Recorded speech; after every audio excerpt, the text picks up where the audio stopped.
আগে দেখি। সম্মানিত খামারি ভাইয়েরা, আসসালামু আলাইকুম। আশা করি ভালো আছেন। আমরা এসেছি বোয়ালমী থানার ময়না ইউনিয়নের বেলজানি গ্রামে একজন আদর্শ খামারের সাথে পরিচিত হতে, যিনি একটাতে শুরু করে আজকে এই খামারে 65টা গরু আছে, যার মধ্যে 45টে গাভীতে এখন দুধ দিচ্ছে। এবং একটাতে শুরু করে আজ 65 প্লাস মাঝে মধ্যে উনি আরও গরু বিক্রি করেছেন। এবং পাশাপাশি এই ফার্মের ম্যাক্সিমাম গাভী কিন্তু ব্রাকের উৎপাদিত সিমেন্টের দ্বারাই উনি এই গাভীগুলো তৈরি করেছেন, যেটা মা দিত 10 লিটার 15 লিটার করে, এখন 20 লিটার দুধ দিচ্ছে, সর্বোচ্চ 30-35 লিটার দুধ পেয়েছেন। সো এখন আমরা তার সাথে কথা বলতে চাই যে উনি শুরুটা কীভাবে করছিলেন এবং আজ এই পর্যন্ত আসার পিছনে কি অনুপ্রেরণা ছিল, আপনার কি সহজে করছে, আমরা একটু কথা বলতে চাই। আসসালামু আলাইকুম। ওয়ালাইকুম আসসালাম। কেমন আছেন? আসিফ, আলহামদুলিল্লাহ, খুব ভালো আছি। আচ্ছা, আপনার নাম কি ভাই? আমার নাম মোহাম্মদ ইমদাদুল শেখ। ইমদান ভাই, আপনি যে কথা বলছিলেন যে এই ফার্ম একটাতে শুরু করে আজ 65টা গরু হয়েছে এবং অনেক গরু বিক্রি করেছেন, এই শুরুটা কীভাবে ছিল এবং এই আসার পিছনে আসলে আপনার কে প্রেরণা যোগাইছে, কে সাহস যোগাইছে, এটা যে বলতেন। হ্যাঁ, শুরুটা হচ্ছে 2002 সাল থেকে। একটা গাভী কেনার মাধ্যমেই আমাদের যাত্রা শুরু। একটা গাভী 30,000 টাকা দিয়ে কিনছি। কেনার পরে গাভীটা ভালোই দুধ দিচ্ছে, মানে বাড়ি আনার পরে পরিবেশ পরিস্থিতি বজায় রেখে খাদ্য খাবার দেওয়াতে ভালো দুধ দিচ্ছে। 8-10 লিটার দুধ। এখন আমরা একটা চিন্তা ভাবনা করলাম কি, 8-10 লিটার দুধ যেহেতু হচ্ছে, আর একটা গাভী কিনি। এইভাবে আস্তে আস্তে কর্মের অনুসারে এই এত বড় খামার।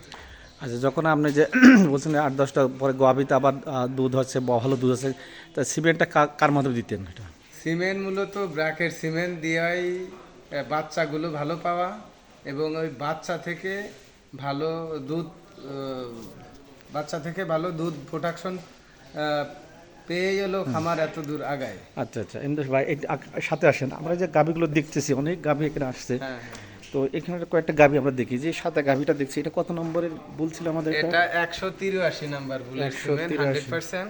আচ্ছা, এর মা কত দুধ দিত? এর মার দুধ দিত 15-16 লিটার। আর ইনি কত দুধ দিচ্ছে এখন? 22-24 লিটার। 24 লিটার। এটা কত ল্যাকটেশন? এটা তৃতীয়বারের মতো বাচ্চা দেবে। তৃতীয়বারে বাচ্চা দেবে, অর্থাৎ 2 ল্যাকটেশন শেষ হয়ে গেছে, তাই তো? শেষ হয়ে গেছে। পাশে একটা গাভী দেখছি, এটা কত নম্বরের? এটা 186 নাম্বার বুলেট সিমেন্ট। আচ্ছা আচ্ছা, এটা কত ল্যাকটেশন দিচ্ছে দুধ এখন? এটা দ্বিতীয় ল্যাকটেশনে।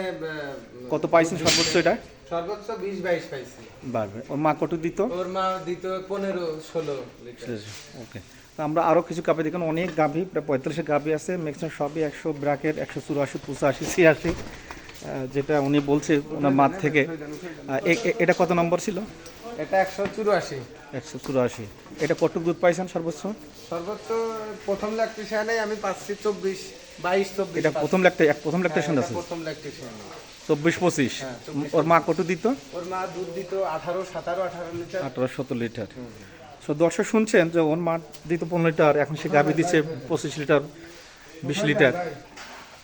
তো এখানে অনেক গাভী দেখছি, ম্যাক্সিমাম সবই। পাশে যে গাভীটা দেখছি, এটা কত? এটা ব্র্যাকের 183 নাম্বার বুলেট সিমেন্ট। 183। দ্বিতীয় ল্যাকটেশন। কত পাইছেন দুধ সর্বোচ্চ?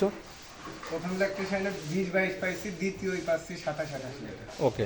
কিন্তু ভাই আমি দেখছি সব গরু মানে 100% ব্রাকের। তো এই যে ব্রাকের প্রতি এই যে আপনার আস্থাটা কীভাবে তৈরি করলেন? এটা ব্র্যাকের সিমেন্ট দেওয়াতেই আমাদের এআই কর্মী ইলিয়াস ভাই এর মাধ্যমেই এই খামারে সিমেন্ট দিতাম। সিমেন্ট দেখা যাচ্ছে 100% সিমেন্টের, এই সে অন্য অন্য কোম্পানির থেকে ব্র্যাকের 100% সিমেন্টের গুণগত মান ভালো, বাচ্চা ভালো, ল্যাকটেশন ভালো। প্রথম বাচ্চায় দেখা যাচ্ছে 18-20 লিটার দুধ পাওয়া যাচ্ছে। মা দিচ্ছে 12-14 লিটার। ব্র্যাকের 100% সিমেন্টের দুধ আমরা এখন পাচ্ছি 20-22 লিটার পর্যন্ত। ওকে ভাই, এখানে আসেন প্লিজ। এখানে তো অনেকগুলো বাছুর দেখতেছি আমরা, এই বাছুরগুলো দেখি। বাছুর কি সবই তো ব্রাকের বাছুরগুলো? দর্শক মনে দেখছেন যে বাছুরগুলো সব শুয়ে আছে, কত সুন্দর বাছুর, সবই ব্রাকের 100% বাছুর। এখানে বড় একটা ফার্ম, ওনার এখানে প্রায় 2-3 কোটি টাকার এখন সম্পদ আছে একটাতে শুরু করে। এটা আমাদের জন্য একটা জ্বলন্ত উদাহরণ যে মানুষ চেষ্টা করলে অনেক কিছু পারে। এবং তার প্রমাণ হলো আমাদের এই ডেইরি ফার্ম, আমাদের শাহিদুল ইসলাম ডেইরি ফার্ম। তো এটা আপনাদের কোনো যদি বাণী কোনো বলতেন সম্পর্কে, যে ব্র্যাক সম্পর্কে। মানি বলতে আসলে ব্র্যাকের সিমেন্ট দিয়েই এত কিছু করা সম্ভব হয়েছে। ব্র্যাকের প্রতি কৃতজ্ঞ প্রকাশ করছি এবং ব্র্যাক পর্যায়ক্রমে আমিও ব্র্যাকের থেকে ট্রেনিং নিয়ে এখন মাঠ পর্যায়ে আমিও সিমেন্ট দিচ্ছি, ব্র্যাকের সিমেন্ট। ধন্যবাদ ইমদাদ ভাই, যেটা শুনলেন যে শেষ পর্যন্ত উনি আমাদের ব্র্যাকের কীর্তন প্রজন কর্মী হয়ে নিজে একজন কীর্তন প্রজন কর্মী হিসাবে সেবা করছেন, নিজে সেবা দিচ্ছেন এবং সাথে সাথে এলাকায় যারা আছেন তাদেরকে সেবা দিচ্ছেন। এবং উনি একজন দক্ষ কীর্তন প্রজনন কর্মী, প্রায় 150-200 কাজ করে। ধন্যবাদ ভাই, হ্যাঁ দেখা হবে আবার ইনশাল্লাহ। Thank you. আসসালামু আলাইকুম।